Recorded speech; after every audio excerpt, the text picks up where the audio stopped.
Welcome to Not Another Podcast, where we cover the latest trends and research in online learning, educational technology, and instructional design. I'm your host, Brittany Robinson from NotAnotherBrittany.com.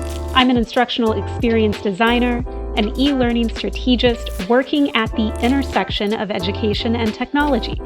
I'm a Cora Women in Leadership Education Circle Fellow, a certified gamification Level 1 surveyor through Sententia Gamification, and I specialize in tech courses, coding boot camps, and software engineering apprenticeships for virtual, blended, and online learning experiences. So enough about me, let's dive right into the topic for this first episode, design thinking for instructional design.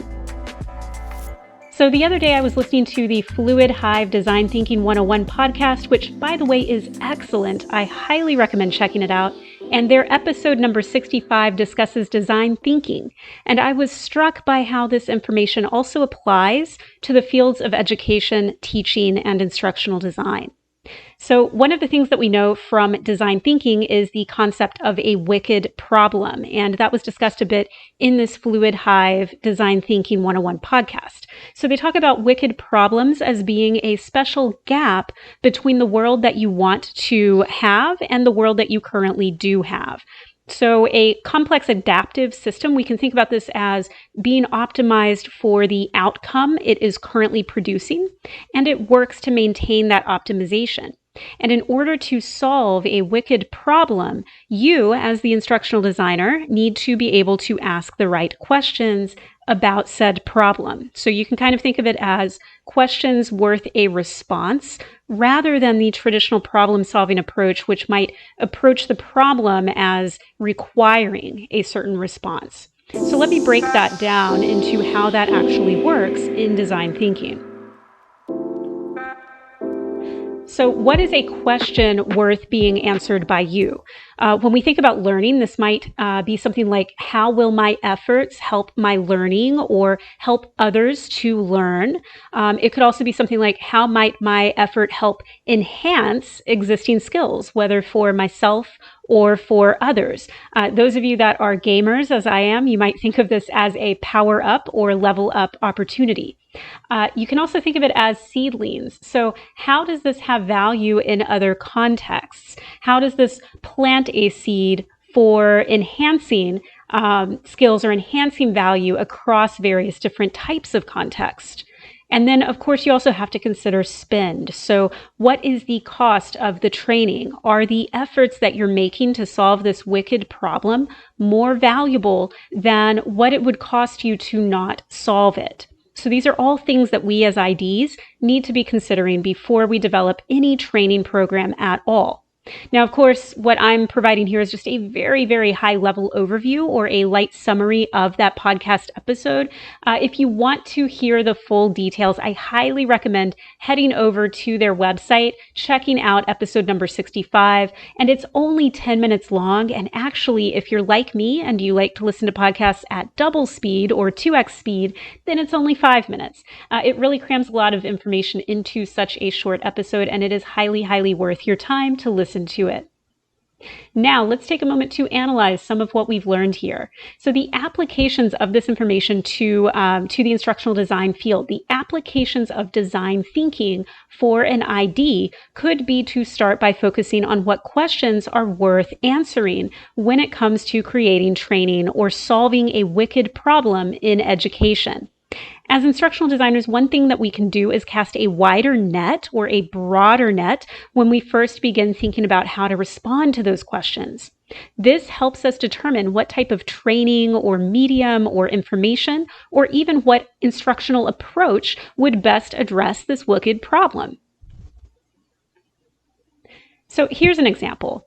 Stanford has D-School. Maybe you've heard of it, the Hasso-Plattner Institute of Design at Stanford University, and they actually have a blog on Medium where they share design ideas. In one of their blog posts, a Stanford student named Olga Trosova, sorry, Olga, if I'm butchering your name, I am so sorry. She actually went on to found a San Francisco-based design firm called Stitches, and she was a Stanford student who shared her approach to design thinking in a blog on Stanford's Medium blog. Her post is called Dealing with Ambiguity, Flaring and Focusing for Creative Problem Solving, and it's dated November 29th, 2020. And in this post, she discusses the concept of focus and flare, which I like to work into my own design thinking process. So you start with the inspiration for your ideas. And during that inspiration stage, you will do what we call flaring. So this is where you jot down as many ideas as possible. You don't worry about whether they're good ideas or even feasible ideas. At this stage, this early in the process, you are just being experimental. You are brainstorming with a focus on a broad variety of alternative ideas. Then, after you flare, you focus. So this is where you narrow down those ideas. You remove the ones that are not feasible. You remove the ones that don't adequately address the problem. And then, like we love to do, we repeat those steps. So you'll go back to ideation, you'll do a bit more flaring, then you'll focus again down to your best and most feasible ideas. And you keep doing that over and over until you get down to the one single best idea, or for those Lord of the Rings fans in the audience, the one idea to rule them all. And that is what you move forward with to implementation. Now, as instructional designers, we can see how this overlaps with the design thinking process. However, it also overlaps with ADDIE for instructional design. And if you're familiar with Llama or SAM, you can see how this also overlaps with some of those other models, which are all based on ADDIE. Now, here's a fun nerd fact for you. This is actually called convergent and divergent thinking. So let me give you a little bit of backstory on convergent and divergent thinking for those who don't know. Divergent thinking generates the greatest number of solutions possible to the same problem. And this is not just great for instructional design work, it's also used broadly in the tech field. So we see this in UX, UI, that's user experience and user interface design, as well as the general design field, software engineering, you name it. A lot of different job titles use this exact same approach. And it is also great to use in the classroom with your learners. So as you're thinking up learning activities or problem solving situations, or even designing case studies for your learners, consider how you can get them into that mindset of divergent thinking. There is some research based upon this concept. So according to Stacy Goodman's 2014 Edutopia article, Fueling Creativity Through Divergent Thinking in the Classroom, this thought process helps your mind generate ideas, and it can help your learners feel more creative through problem-based learning activities. Now, you've probably heard the phrase thinking outside of the box, right?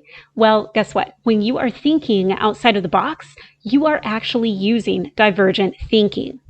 Now, the flip side of that is convergent thinking, and convergent thinking is all about focusing your thinking in order to narrow down your ideas and ultimately deduce a solution to a problem. And there's been a lot of scientific research on convergent and divergent thinking over the years. These terms were first coined in 1956, and originally it was thought that they were two separate ends of the same spectrum, or that they were a dichotomy. You couldn't do both at the same time. However, recent research has actually proven that wrong.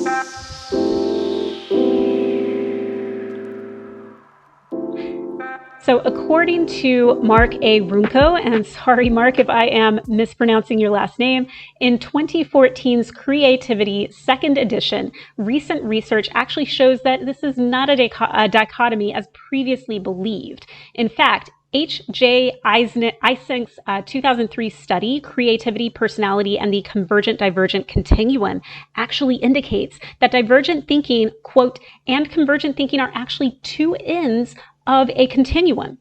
So that's another thing to keep in mind as you are doing this, that you have all of these different ways of thinking, and your learners have all of these different ways of thinking, and you can plan your activities and design your course around those two different types of thinking. Another important thing to keep in mind before you get too far into design thinking for instructional design is that training is not always the answer. So yes, your clients might come to you assuming that it is, but you're the expert. And as an instructional designer, it is your job to determine whether training really will solve that wicked problem. And if not, it is also your job to recommend a solution to your client that will solve their problem. Now, one of the people that I love to quote here is Kathy Moore. If you don't know who she is, please check out her website, kathy-moore.com. She is very, very well known in the instructional design field, and she actually focuses her learning activities around the biggest questions or struggles that the learner might have. Her website also addresses that before you get into designing anything, every good instructional designer needs to ask whether training really is the answer. And she even provides a handy flowchart, which is conveniently called Is Training Really the Answer flowchart, to walk you through this process and come to a conclusion before you start doing any instructional design work. Definitely check out her website, download her flowcharts, and look up her research, not just on whether training is the answer, but also on active learning and action mapping. She is brilliant.